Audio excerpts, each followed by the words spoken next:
Oke, halo semuanya. Hari ini kita akan bedah tuntas satu emiten yang udah senior banget di bursa kita, PT Langgeng Makmur Industri atau kodenya LMPI. Kita bakal coba cari tahu bareng-bareng nih, ini tuh sebenarnya harta karun yang tersembunyi atau lo malah jebakan Batman? Nah, ini nih, dilema yang sering banget dialami para investor. Kalian lihat nama perusahaannya besar, produknya mungkin ada di dapur rumah kalian, tapi kok harga sahamnya murah banget? Pembahasan kita kali ini bakal jadi studi kasus yang pas banget buat menjawab pertanyaan ini. Oke, sebelum kita pusing-pusing sama angka, kita kenalan dulu deh sama sosok LMPI ini. Penting banget loh buat kita paham perusahaannya itu kayak apa, sejarahnya gimana, sebelum kita menilai bagus atau jeleknya. Jadi gini, LMPI ini bukan perusahaan kaleng-kaleng. Aset fisiknya itu gede banget. Total lahannya aja lebih dari 16 hektar. Biar gampang bayanginnya, itu tuh setara lebih dari 22 lapangan bola. Luas banget kan? Tersebar dari Sidoarjo sampai Tangerang.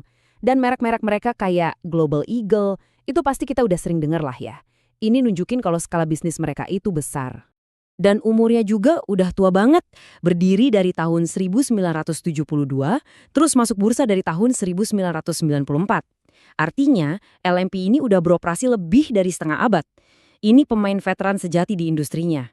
Tapi pertanyaannya, apa umur panjang itu jaminan kinerjanya juga bagus? Kita lihat. Oke, perkenalannya cukup. Sekarang waktunya kita masuk ke bagian paling penting. Kita bongkar laporan keuangannya. Disinilah kita mulai bisa lihat apa yang sebenarnya terjadi di balik nama besar dan sejarah panjang perusahaan ini.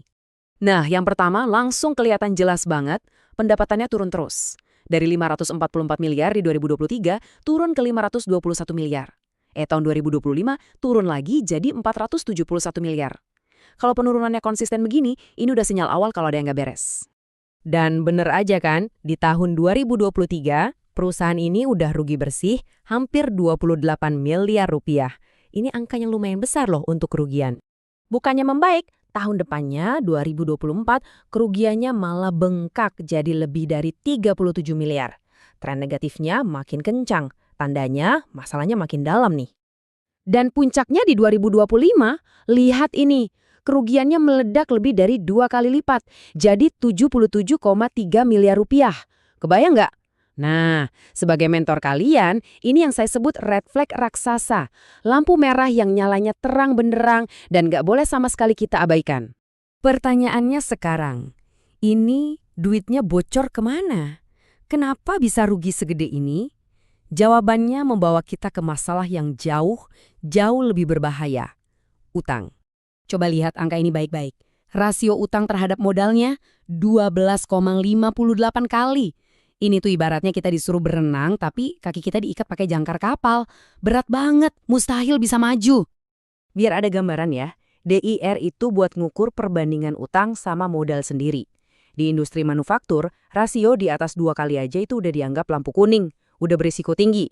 Nah ini angkanya 12,58 kali, udah jauh banget di atas batas aman. Ini bukan lagi lampu kuning, tapi udah sirene bahaya. Kenapa? Ya karena kalau gagal bayar, semua asetnya bisa disita. Ini jalur cepat menuju kebangkrutan. Dan inilah buktinya. Manajemen sampai harus minta izin ke pemegang saham buat gadain semua aset perusahaan. Pabriknya, tanahnya, mesin-mesinnya, semua mau dijadiin jaminan. Buat apa? Cuma buat dapat utang baru. Ini bener-bener langkah putus asa cuma buat sekedar bertahan hidup. Seolah masalah di dalam belum cukup, ternyata perusahaan ini juga lagi dihantam badai dari luar.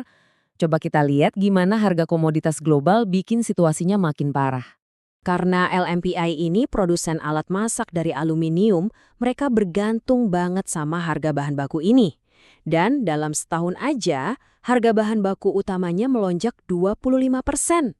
Buat perusahaan yang posisinya udah rugi parah, kenaikan biaya produksi segede ini tuh ibarat pukulan telak yang bikin mereka makin terpuruk. Nah, pertanyaan selanjutnya yang nggak kalah penting. Apakah ini masalah semua perusahaan di industrinya atau cuma LPMI aja yang sakit? Soalnya kalau semua lagi susah, mungkin masih ada harapan. Tapi kalau ternyata enggak, wah. Slide ini menjawab semuanya dengan pelak. Coba kita bandingin sama kompetitornya SCNP, waktu LMPI rugi 77 miliar dengan utang 12 kali lipat modal, SCNP malah bisa untung 15 miliar dengan utang yang super kecil, cuma 0,22 kali. Ini bukti kuat kalau masalahnya itu ada di internal LMPI, bukan karena industrinya lagi jelek. Lihat ROE-nya, LMPI minus 126%, artinya modalnya ancur, sementara SCNP positif, jomplang banget. Oke, semua bukti sudah kita kumpulkan. Sekarang, sebagai mentor investasi kalian, tugas saya adalah membantu menyimpulkan semua ini menjadi sebuah keputusan yang jelas dan rasional. Jadi, kita rangkum ya semua lampu merahnya. 1.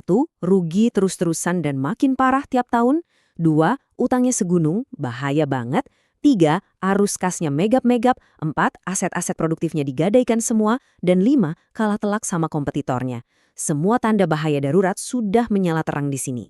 Maka keputusan akhirnya sangat-sangat jelas. Berdasarkan semua analisis fundamental tadi, saham ini adalah investasi yang super spekulatif dan risikonya tinggi sekali. Buat mayoritas investor retail, rekomendasi saya tegas, hindari. Kalaupun kalian udah terlanjur punya, pertimbangkan serius untuk jual. Pembahasan kita selesai sampai di sini, tapi ada satu pertanyaan besar yang tersisa. LMPI ini kan raksa tua dengan sejarah panjang. Pertanyaannya, apakah sejarah itu cukup kuat untuk menyelamatkannya dari krisis fundamental yang diciptakannya sendiri? Hanya waktu yang bisa menjawabnya.